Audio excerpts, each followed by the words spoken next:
ఇక భూభారతిపై అధికారులతో సీఎం రేవంత్ రెడ్డి సమీక్ష నిర్వహిస్తున్నారు. ఇక జూబ్లీహిల్స్ లోని తన నివాసంలో సమీక్ష నిర్వహిస్తున్నారు. సీఎం సలహాదారులు వేం నరేందర్ రెడ్డి, నల్గొండ ఎంపీ రఘువీర్ రెడ్డి, భూ పరిపాలన ప్రధాన commissioner Naveen Mittal, CM OSD Vemula Srinivas, revenue శాఖ కార్యదర్శి జ్యోతి బుద్ధప్రకాష్, సీసీఎల్ఏ కార్యదర్శి మకరంతో కలిసి సీఎం రేవంత్ రెడ్డి చర్చిస్తున్నారు.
రైట్, బ్రేకింగ్ చూస్తున్నాం. భూభారతిపై అధికారులతో సీఎం రేవంత్ రెడ్డి సమీక్షా సమావేశాన్ని నిర్వహిస్తున్నారు. జూబ్లీహిల్స్లోని తన నివాసంలో ఈ సమీక్ష నిర్వహిస్తున్నారు. సీఎం సలహాదారులు వేం నరేందర్ రెడ్డి, నల్గొండ ఎంపీ రఘువీర్ రెడ్డి, భూ పరిపాలన ప్రధాన కమిషనర్ అయినటువంటి Naveen Mittal, CM OSG Vemula Srinivasulu, revenue శాఖ కార్యదర్శి జ్యోతి బుద్ధప్రకాష్, సీసీఎల్ఏ కార్యదర్శి మకరంతో కలిసి సీఎం రేవంత్ రెడ్డి ఈ సందర్భంగా చర్చిస్తున్నారు.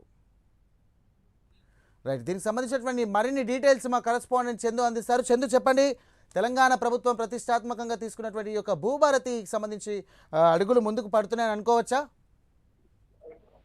సాయిరామ్, ప్రస్తుతం సీఎం నివాసంలో భూభారతిపై సమావేశం నిర్వహిస్తా ఉన్నారు. సమావేశంలో ఉన్నతాధికారులు అదేవిధంగా ఎంపీలు పాల్గొన్నారు. ముఖ్యంగా చూసినట్లయితే భూభారతిని ఈ నెల 14వ తారీఖు నుంచి ఆ ప్రభుత్వం ప్రారంభించబోతోంది. ముఖ్యంగా పైలట్ ప్రాజెక్ట్ గా 3 మండలాలను కూడా తీసుకోబోతున్నారు. ప్రతి మండలంలో కూడా అవగాహన సదస్సులు నిర్వహించబోతున్నారు. ప్రజల సలహాల సూచనలో కూడా ఆ భూభారతి పోర్టల్ ను కూడా బలోపేతం చేయబోతున్నారు. ఎందుకంటే గతంలో టీఆర్ఎస్ 10 సంవత్సరాలు అధికారంలో ఉన్నప్పుడు ధరణి ఆ పోర్టల్ తీసుకొచ్చింది. ధరణి పోర్టల్ సంబంధించి చాలా ఇష్యూస్ అయితే అందులో ఉన్న కొన్ని మాడ్యూల్లను కూడా ఈ ప్రభుత్వం తీసేయాలనుకుంది. ముఖ్యంగా గతంలో ధరణిని అడ్డం పెట్టుకొని వేలాది ఆ భూములను టీఆర్ఎస్ పార్టీ వెనకేసింది అంటూ కూడా గతంలో కూడా ఆరోపణలు ఈ ఉన్నటువంటి ముఖ్యమంత్రి రేవంత్ రెడ్డి ఆరోపణలు చేసే క్రమంలో ఖచ్చితంగా కాంగ్రెస్ పార్టీ అధికారంలోకి వస్తే భూభారతిని ఖచ్చితంగా తీసుకువస్తాం, దీనికి అడ్డుకట్ట వేస్తాం అంటూ కూడా చెప్పుకొచ్చిన క్రమంలో ఈ బీఆర్ఎస్ కాంగ్రెస్ పార్టీ అధికారంలోకి వచ్చిన తర్వాత వెంటనే ధరణిని రద్దు చేసి భూభారతిని తీసుకొచ్చే ప్రయత్నాన్ని చేస్తూ ముఖ్యంగా భూ సమస్యల పరిష్కారం, లావాదేవీలకు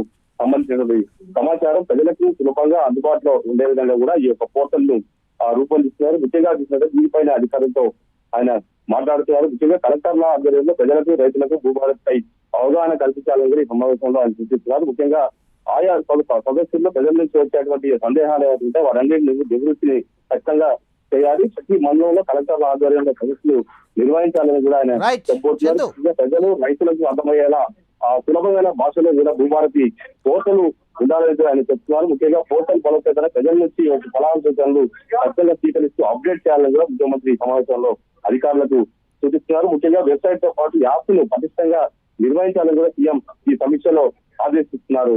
Sairam. Right, thank you Chandu.